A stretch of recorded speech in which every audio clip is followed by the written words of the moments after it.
नमस्कार दोस्तों, मैं हूं हरीश चावला और आप देख रहे हैं 7-Eleven न्यूज़ और अमर मंथन खबर।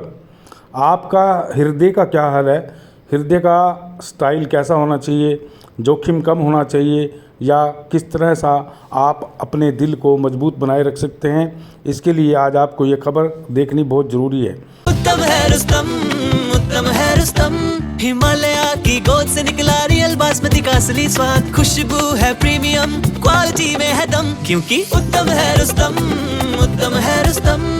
Delicate aroma, rich and nutty flavour वाला Rustam rice by Kuber foods. Rustam rice है सबसे उत्तम।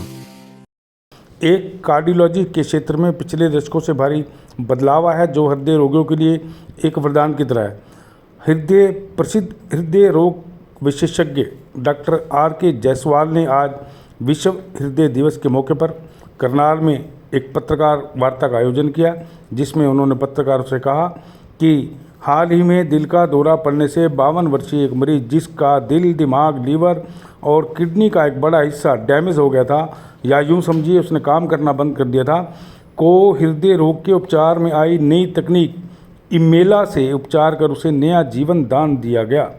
R.K. जायसवाल ने आज पत्रकार वार्ता में क्या दिल की बचाने की क्या बातें कही हैं और ये भी बताया कि किस स्थिति में पहुंचे मरीज को बचाना संभव नहीं है और किस नई तकनीक से गंभीर स्थिति पर पहुंचे दिल के रोगियों को बचाया जा सकता है। यह आज बात आपको डॉक्टर की सुननी चाहिए। सबसे पहले तो आप इस खबर को शेयर और लाइक के साथ साथ इसे जितना आप शेयर कर सकते हैं कर लीजिए, क्योंकि दिल का मामला है और आजकल पूरे भारत में नहीं बल्कि पूरे विश्व में दिल के रोगी बढ़ते जा रही हैं। देखिए आज डॉक्टर ने क्या कहा। इसके बाद एक खबर हम आपको और दिखाएंगे जिसमें हमने खुद के उनसे सवाल पूछे हैं और वो भी डॉक्टर साहब ने उन सवालों के जवाब दिए। पहले आप ये खबर देखिए।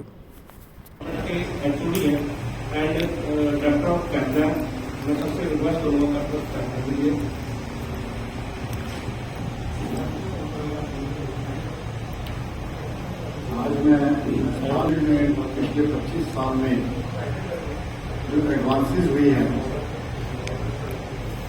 और मोस्ट ऑफ ये जो एडवांसेस हैं इनके बारे में अगर मैं कहूँ कि जनरल पब्लिक को छोड़िए मेजॉरिटी ऑफ डॉक्टर्स को भी आइडिया नहीं है कि इसकी यूटिलिटी क्या है, तो वो शायद मैं गलत कीजिएगा। अवेयरनेस एक सबसे बड़ी चीज है जिससे कि हम सेफ्टी प्रोटोकॉल्स को डिमांड करते हैं, सेफ्टी प्रोटोकॉल्स को इम्प्लीमेंट करते हैं एंड उससे हम लाइफ को सेव करते हैं। फॉर एग्जाम्पल एक सिंपल कार की बात करें हम तो हमें सबको पता है कि उसमें एयर बैग्स जो है उसकी क्या फायदा है, इलेक्ट्रॉनिक ब्रेकिंग सिस्टम का क्या फायदा है, कितनी भी सेफ्टी उसमें इक्विपमेंट है और यहाँ तक कि अब गवर्नमेंट ने मैंडेटरी करते हैं मिनिमम सिक्योरिटी या सेफ्टी इक्विपमेंट की जानकारी को अच्छा करते हैं। और हमने देखा कि कॉस्ट को कम करने के चक्कर में जब रतन टाटा जी ने नैनो बनाई, सबको एक बार लगा था कि इवन सारे वर्ल्ड की नजरें थी, ये कार सारे वर्ल्ड में जो है वो नंबर 1 पे आ जाएगी क्योंकि इतनी सस्ती है। तो बहुत जल्दी लोगों ने उसको कहा कि कॉफी नॉट रोड, जहाँ लगी वहाँ पे खत्म, और आज वो फैक्ट्री भी बंद हो गई है। बट अनफॉर्चुनेटली इलाज के बारे में अभी भी हमें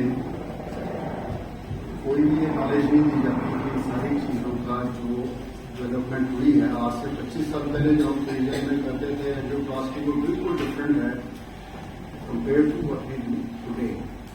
और आज के टाइम में अगर हम पूरी टेक्नोलॉजी को, एडवांस टेक्नोलॉजी को इस्तेमाल करें तो कहते हैं कि डॉक्टर भगवान तो नहीं है, तो भगवान जैसे है तो 99% रिस्क को हम अवॉइड कर सकते हैं, वर्चुअली 0% कॉम्प्लिकेशन। तो मैं थोड़ा सा आज इन लेटेस्ट डेवलपमेंट्स जो कि पिछले 22 से 23 साल के बीच में हुई हैं उनके बारे में बताना चाहूंगा आपको, जो कि हमें इनेबल करते हैं, एम्पावर करते हैं कि उस टेक्नोलॉजी को और लाके हम प्रिसीजन एंजियोप्लास्टी कर पाए। पहले ये माना जाता था कि स्टेंट लगा दिया तो उसे सक्सेसफुल एंजियोप्लास्टी माना जाता था, यानी इस तीर से आप हार्ट के किसी भी हिस्से में अगर तीर कर देते थे, लगा देते थे, तो उसे सक्सेसफुल एंजियोप्लास्टी कहा। वर्ल्ड स्टैंडर्ड्स में ये हो चुका है कि it should be as precise as centre of the board. बिल्कुल यहाँ पे अगर आपसे सक्सेसफुल एंजियोप्लास्टी माना जाता है और लगभग वर्ल्ड के 5% ऐसे हॉस्पिटल में ये सारी इक्विपमेंट्स के साथ प्रिसीजन एंजियोप्लास्टी जो है की जाती है। और मुझे बताते हुए आपको खुशी हो रही है, 5 साल से हमने फोर्टिस हॉस्पिटल मोहाली को centre of excellence for cardiac sciences develop किया है और उसमें प्रिसीजन एंजियोप्लास्टी जो है वो करते हैं और सारी की सारी ये टेक्नोलॉजी ऑन शेल्फ हर समय हमारे पास अवेलेबिलिटी होती है, क्योंकि किस पेशेंट को किस समय इसकी मदद से उसकी जान बचाई जा सके वो आप कह नहीं सकते। अगर आप कहें कि हम जरूरत पड़ने पे अरेंज करेंगे तो वो कभी हो नहीं पाता। प्रिसीजन एंजियोप्लास्टी जो वो पिछले लगभग 30 साल की देन है। 1994 में उस समय मैं पीजे में था जिस समय की स्टैंटिंग शुरू हुई थी और जैसे मैंने बताया कि सिर्फ स्टैंट डिप्लॉय कर पाना उसी को हम सक्सेसफुल एंजियोप्लास्टी कहते थे। लेकिन आज प्रिसीजन एंजियोप्लास्टी की जाती है जिसमें कि एग्जैक्ट जगह पे स्टेंट और एग्जैक्ट स्टेंट को लगाया जाता है। और सिर्फ यही नहीं, कुछ स्लाइड्स में टाइम के इंटरेस्ट में करना चाहूंगा स्किप, क्योंकि बहुत सारे क्लिनिकल ट्रायल हुए हैं जिसमें ये पाया गया है कि जब किसी भी डॉक्टर का एक्सपीरियंस 20,000 हार्ट प्रोसीजर से ऊपर जाता है तो उस समय उनकी जो कॉम्प्लिकेशन रेट्स है नियरली 0% हो जाती हैं। और मेरा खुद का जो है 21,000 क्रॉस कर चुका है टिल दिसंबर 22। और इसमें हम जो टेक्निक्स यूज करते हैं, एक आपने बहुत बार सुना होगा कि एंजियोग्राफी हुई, एक डॉक्टर कहता है इसको स्टेंट की जरूरत है, दूसरा डॉक्टर इसको कहता है कि इसको स्टेंट की जरूरत नहीं है। तो ऐसा क्यों होता है? उसमें यह है कि आप एंजियोग्राफी देखते हैं, आपकी ऑब्जेक्टिव ऑब्जर्वेशन है ये 80% है, 70% है। अब लिटरेचर ये कहता है कि जहां पे स्टेंट की जरूरत है वहां पे स्टेंट ना लगे तो पेशेंट को नुकसान है। एंड ऑन द कॉन्ट्रेरी जहां पे बॉर्डरलाइन रीजन है जो कि सिग्निफिकेंट ऑब्स्ट्रक्शन नहीं कर रहा, अगर वहां पे हम बाई एरर ऑफ जजमेंट वहां पे स्टेंट लगा देते हैं तो उनका नुकसान होता है। तो अब इसको हम साइंटिफिकली कैसे देख सकते हैं, उसके लिए टेक्नोलॉजी होती है इन्वेजिव कॉर्नरी फिजियोलॉजिकल असेसमेंट, जिसे कि फ्रैक्शनल फ्लो रिजर्व कहते हैं। फ्रैक्शनल फ्लो रिजर्व में जब भी हम एक डिजीज आर्टरी को देखते हैं तो उसमें हम एक पीजो इलेक्ट्रिक वायर डालते हैं जो कि उसमें प्रेशर ग्रेडियंट से उसका फ्लो डायनामिक्स जो है उसको असेस करता है। फिर हम ऑन टेबल पे हार्ट को स्ट्रेस देते हैं मेडिसिन से और देखते हैं कि at the time of extreme stress, जैसे किसी को इमोशनल स्ट्रेस हुआ या कोई एक्सट्रीम फिजिकल स्ट्रेस हुआ, उस टाइम पे कहीं हार्ट को कोई नुकसान तो नहीं होगा, इतना फ्लो है वो बढ़ा पाता है ब्लॉकेज के बावजूद कि नहीं। और अगर दोनों चीजों में हम सेटिस्फाई होते हैं तो फिर हम उस वेसल को स्टेंट नहीं करते, क्योंकि लिटरेचर ये कहता है ऐसे वेसल्स को जिनमें की FFR 0.80 से कम है, यानी कि ब्लॉकेज जो है इनसाइड द आर्टरी जो कि हमें एंजियोग्राफी में नहीं दिखती, वो 80% से कम है, तो उसमें स्टेंट लगाने से उल्टा नुकसान होता है। तो ये ऑन टेबल हम उसी समय डिसाइड कर लेते हैं कि जितने भी लीजन है उनमें से किसमें स्टेंट लगाने पे फायदा होगा, किसमें स्टेंट लगाने से नुकसान होगा। और मैं ये क्लियरली बताता हूँ कि ये सारी नॉलेज जो है इस समय वर्ल्ड के मुश्किल से 5% हॉस्पिटल्स में और इंडिया में सिर्फ 1% हॉस्पिटल्स में अवेलेबल है, बाकी सिर्फ अंदाजे से जो है वो स्टेंट लगाया जाता है। तो ये FFR और जो फंक्शनली सिग्निफिकेंट है, यानी एफएफआर पे लगे कि दिखे कि ये फ्लो कम कर रहा है और 0.80 से कम हो रहा है, तो वहीं पे सिर्फ इसका लगाने का फायदा होता है। बाकी लगा भी अगर गलत हो तो उससे नुकसान हो रहा है। और मेडिकल प्रोफेशन का पहला असूल ये है, डू नो हार्म। जो भी आप करते हैं उससे पेशेंट का फायदा हो तो अच्छी है, लेकिन नुकसान किसी भी हालत में नहीं होना चाहिए। थोड़ा सा इसमें लिटरेचर के बारे में बात करूंगा। अब ये एक ऐसा ट्रायल था जिसमें ये पाया गया था कि जहां पे बहुत टाइट ब्लॉक नहीं है और एंजियोग्राफी में वो 90% दिख रहा है, उसमें अगर हमने स्टेंट को डेफर किया या किया तो क्या फर्क पड़ता है। अगर हम उसको डेफर करते हैं तो ओवर 5 ईयर्स सिर्फ 3.3% पेशेंट्स को कॉम्प्लिकेशन आएगी। लेकिन अगर सिग्निफिकेंट या अंदर से जो टाइट नहीं है उस ब्लॉक में हमने स्टेंट लगा दिया तो लगभग 2.5 गुना यानी 8% पेशेंट्स में मेजर कॉम्प्लिकेशंस 5 साल के अंदर अंदर आ जाएंगी। मेजर कॉम्प्लिकेशंस किसको कहते हैं कि हार्ट अटैक से पेशेंट की मृत्यु हो जाए या कोई सेकंड मेजर हार्ट अटैक। तो क्लियर क्या चीज है इसमें कि ऐसे लीजन में तो सिर्फ कॉस्ट का ही नहीं फर्क पड़ता, बल्कि उल्टा पेशेंट को हम नुकसान कर रहे हैं, जो कि आज के एडवांस्ड टाइम में अनएक्सेप्टेबल है वर्ल्ड स्टैंडर्ड्स में। ऑन द कॉन्ट्रेरी, और ये एक ट्रायल था, फेक ट्रायल, जिसमें कंपेयर किया था कि अगर हम एंजियोग्राफी देख के डिसीजन लेते हैं इसको स्टेंट लगना है या इस एडवांस टेक्नोलॉजी को एक बार इस्तेमाल करके फिर फिल्टर आउट करते हैं, उसमें क्या फर्क पड़ता है।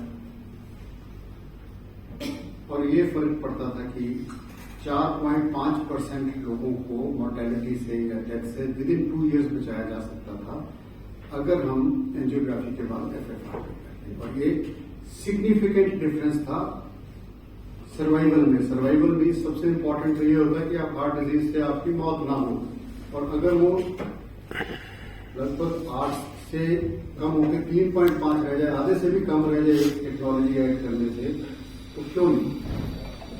ये दूसरा ट्रायल है जिसमें कि ये दिखाया गया था कि अगर डिजीज टाइट है, यानी कि उसमें फ्लो रिडक्शन जो 80% से भी कम रह जाती है at the time of stress, उसको अगर हम गलती से मेडिसिन पे रखें, स्टेंट का ना लगाए, तो उसमें 27% में 5 साल में या तो मेजर हार्ट अटैक होगी या मृत्यु होगी। एंड ऑन द कॉन्ट्रेरी अगर उसमें हम स्टेंट लगाएं तो लगभग आधी 13.9% में होगी।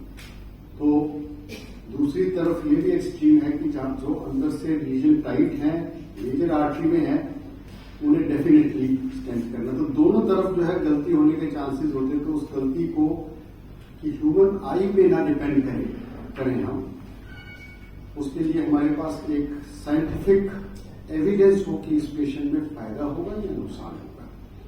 तो इसको देखते हुए अगर हम डिसीजन लेते हैं तो लगभग 50 को किया जा सकता है। क्यों? क्योंकि एक बार जो स्टेंट लग गया, अननेसेसरी लग गया, उसमें क्या नुकसान होगा कि एक स्टेंट से हर साल 1% लोगों को या मेजर अटैक होगा या उनको उनकी डेथ होगी स्टेंट के कारण। तो 3%, 3 स्टेंट लगाया आपने तो 5%, तो जितना कम से कम लगे। और हमारा खुद का डाटा और वर्ल्ड डाटा ये कहता है कि अगर इस टेक्नोलॉजी को यूज किया जाए तो लगभग 37% पेशेंट्स जो हैं जिनको एंजियोग्राफी के बाद ये डिसीजन लिया जाता है कि इनको स्टेंट लगना चाहिए, 100 में से 63 को लगता है और बाकी 37 को स्टेंट की जरूरत नहीं पड़ती। तो इतनी इंपॉर्टेंट ये एक एडवांस टेक्नोलॉजी है जो कि सब्जेक्टिविटी को खत्म करती है कि मुझे लगा कि इतना टाइट है इसलिए मैं स्टेंट लगाऊंगा, नथिंग डूइंग। जब तक आपके पास एविडेंस नहीं है आप उसको नहीं करेंगे। तो ये कई एग्जांपल हैं। इस पेशेंट में हार्ट अटैक वाली आर्टरी के अलावा एक मेजर आर्टरी में लंबा ब्लॉक 90% कैल्शियम वाला लग रहा था। तो एंजियोग्राफी के बाद हमारा क्या डिसीजन था कि जो मेजर वाली नाड़ी है उसमें 2 स्टेंट लगने चाहिए और जो हार्ट अटैक वाली है वो करनी है ठीक। लेकिन जब हमने ये एफएफआर मेजरमेंट्स की तो सिर्फ हार्ट अटैक वाली आर्टरी में जो थी स्टेंट की जरूरत थी, दूसरी में कोई भी जरूरत नहीं थी। और कितने ही पेशेंट्स हैं जिनको अननेसेसरी बाईपास से या 3-4 स्टेंट्स की जगह 1 स्टेंट से हम निकले हैं। तो ये एडवांटेज होता है। ऐसे फ्रैक्शनल फ्लो रिजर्व कैलकुलेट कर लेते हैं, अगर ये 0.80 से ऊपर है तो कुछ भी करने की उस नाड़ी में दवाई के अलावा जरूरत नहीं। बहुत सारे एग्जाम्पल है, लेकिन टाइम की इंटरेस्ट में मैं सारे नहीं बता पाऊंगा।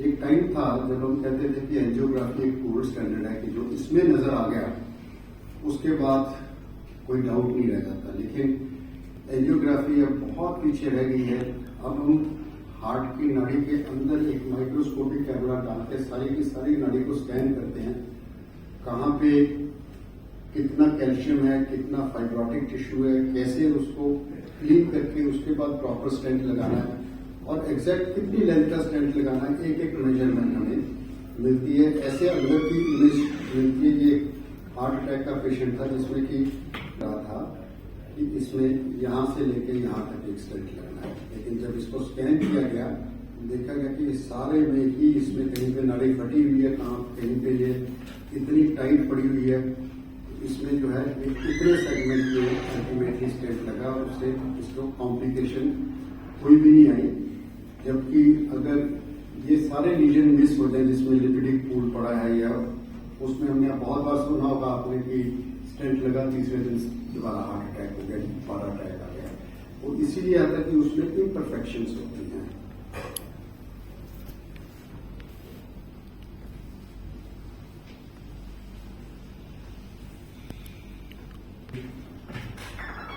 अंदर से ये पूरी इमेज आ जाती है, आपको दिख जाता है कि कहीं पे भी कोई स्टेंट की कोई कमी नहीं है। इसे हम ऑप्टिकल कोहेरेंस टोमोग्राफी कहते हैं।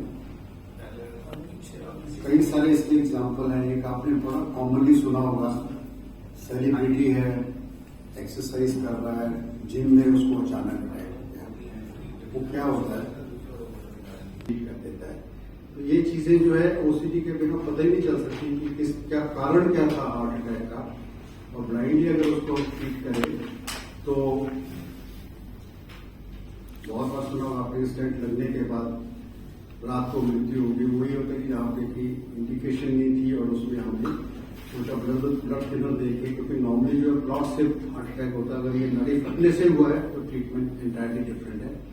वो वाला कॉमन हार्ट अटैक वाला अगर ट्रीटमेंट होगा तो उससे पेशेंट की जान जाने का लगभग 80% रिस्क होता है। तो कई एग्जांपल्स हैं जिसमें कि ये काम आती है। सिमिलरली ये एक टेक्निक है रोटाब्लेशन, जिसमें कि हम एक डायमंड स्टडड बर से जो है ये कैल्शियम को क्रैक करके उसके बाद इसमें हम स्टेंट डालते हैं। अगर हम जिस आर्टरी में कैल्शियम है, एक डायमंड स्टडड बर होती है जो 1,80,000 RPM पे मूव करके हार्ट के अंदर स्टेनलेस स्टील वायर पे मूव करती है और कैल्शियम को क्रैक करती है। इसके बिना अगर हम करते हैं तो लगभग 10% पोस्ट स्टेंट जो है पेशेंट का मेजर रिस्क होता है, जबकि रोटाब्लेशन के बाद 1% और बोर्डिस हॉस्पिटल मोहाली हमारा जो है ये इसके लिए रोटाब्लेशन के लिए सेंटर ऑफ एक्सीलेंस है। बॉस्टन साइंटिफिक एक ही कंपनी है जो कि ये टेक्नोलॉजी प्रोवाइड करती है वर्ल्ड में, और ये उन्होंने वर्ल्ड सर्टिफिकेट दिया हुआ है कि for north India we are the centre of excellence. Calcium का काम नहीं हो रहा था, हरियाणा में एक केस फेल हो गया था और एक न्यूरो सर्जन वहाँ के उनकी मदद की, उनको फिर हमने बेल आउट किया था इमरजेंसी रिजर्वेशन करके, और साल के बाद जब वैल्यू किया था तो एब्सोल्युटली ठीक फर्स्ट क्लास वैसी भी थी कोई कॉम्प्लिकेशन। अनदर पेशेंट है जो कि हैवी कैल्शियम के कारण इसका जो है वो लुधियाना में हो नहीं पाया था, काउंटेबल कॉम्प्लिकेशन आ रही। मेजर हार्ट अटैक के बाद पेशेंट का बीपी ही ऊपर नहीं आया और धीरे धीरे सभी ऑर्गन के क्यों होता है? तो इसलिए होता है कि मेजर नाड़ी अगर बंद हुई है वो अगर 2 घंटे तक उसको कोई हेल्प नहीं मिली, हार्ट के मसल को 2 घंटे अगर कोई ब्लड या ऑक्सीजन नहीं मिली तो स्टनिंग ऑफ मायोकार्डियम कहते हैं, जैसे आदमी भूख से एक बार बेहोश हो जाता है तो इतनी डीप बेहोशी हो जाती है हार्ट मसल की कि उसको 4 से 5 दिन ब्लड सप्लाई चलने के बाद भी लग जाते हैं कि वो अपनी हद तक अपनी मसल आए। और जब तक हार्ट पंप नहीं करेगा दवाइयों से जितना मर्जी हम बढ़ाते हैं मशीन तो बढ़ता जाएगा, लेकिन वाइटल ऑर्गन्स हैं जैसे आपका ब्रेन है, हार्ट है, किडनी है, इनको ब्लड सप्लाई नहीं मिलती। तो जब ब्लड सप्लाई नहीं मिलती तो 4-5 दिन में अगले में ये भी धीरे धीरे फेल होने शुरू हो जाते हैं और अल्टीमेटली पेशेंट को लूज कर देते हैं। इस कंडीशन को हम कहते हैं कार्डियोजेनिक शॉक। शॉक मतलब कि क्रिटिकल बीपी लो हो गया कि कोई बॉडी को सर्कुलेशन नहीं दे पा। ऐसे हमारे पेशेंट थे, एक पेशेंट का हमारे क्लिनिक थे जिसपे सैटरडे नाइट को अचानक हार्ट अटैक हुआ। फैमिली में और कोई डॉक्टर नहीं था तो वही नियरेस्ट हॉस्पिटल में ले गए तो उस समय वो कार्डियक अरेस्ट हो चुका था। वहाँ पे जाके 30 मिनट तक इनको कार्डियोपल्मोनरी रिससिटेशन करने के बाद रिवाइव किया गया और रात को 1:16 पे मुझे कॉल आया है हॉस्पिटल से। हमारे अपने सारे पुलिस इकट्ठे हो गए थे कि सर आइए इनको ऑपरेट करना पड़ेगा, इनका बीपी 40 से ऊपर नहीं उठा, मेजर हार्ट अटैक है।